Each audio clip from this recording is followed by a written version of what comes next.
Paano masabi? Yan, mga ibon natin sa Biopigeon. First time nilang nakalabas. Wala na silang tape yan. Nakakalipad-lipad na sila. Huwag lang sanang mawawala. Tuwa ka ba ito, kuya?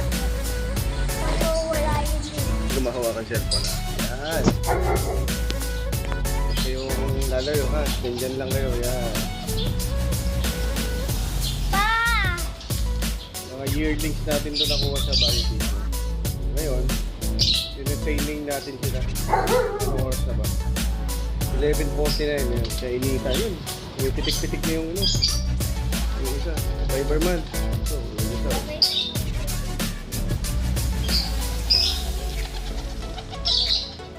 Practice na sila. Nandyan lang kayo. Hindi pa rin. Hindi pa tagad ha. Nakaka-nervyo. Pagko nandito naman yung mga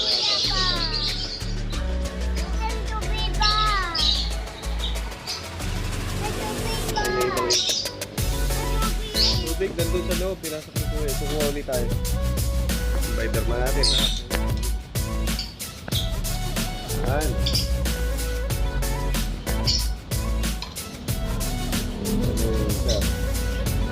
Edmond Tournier.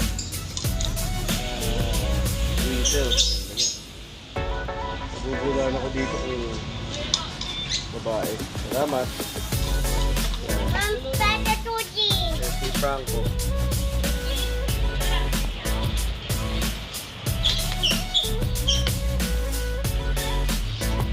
Lipat sila.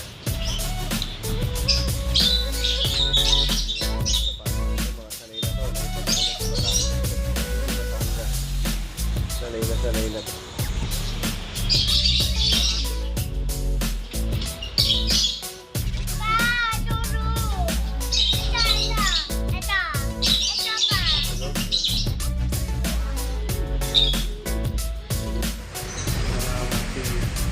Fiberman sa bubong na nahabol yung isang hen. Itong si Mimi mamara ako ayun pieces.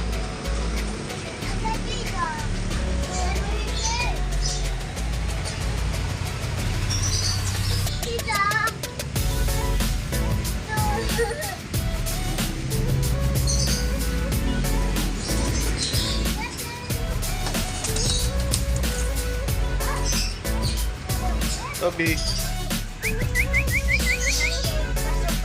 Pasok. Tingnan na siya oh. Tingnan lang siya sa bubong.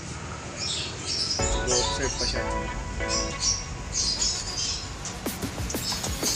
Ayan.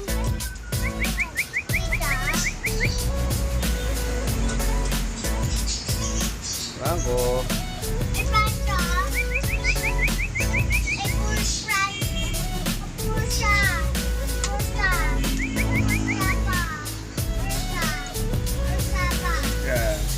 Nagagala sa bubong.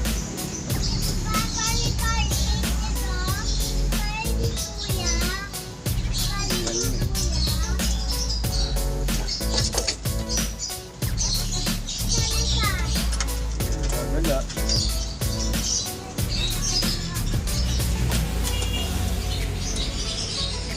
Sa baba na si Franco. Pinahabol si Mimi. Sa baba. Habol na habol eh. Tapos mamara ako.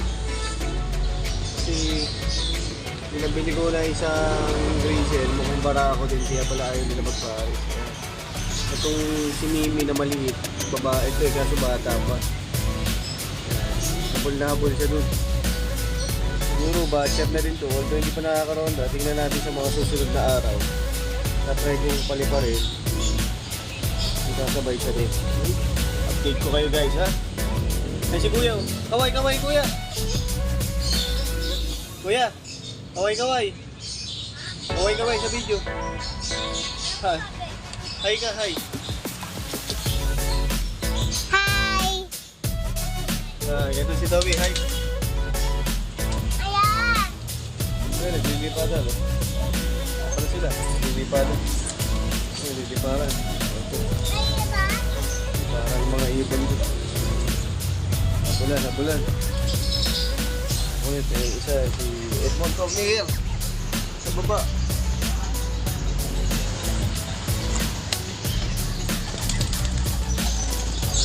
Hindi parang sila.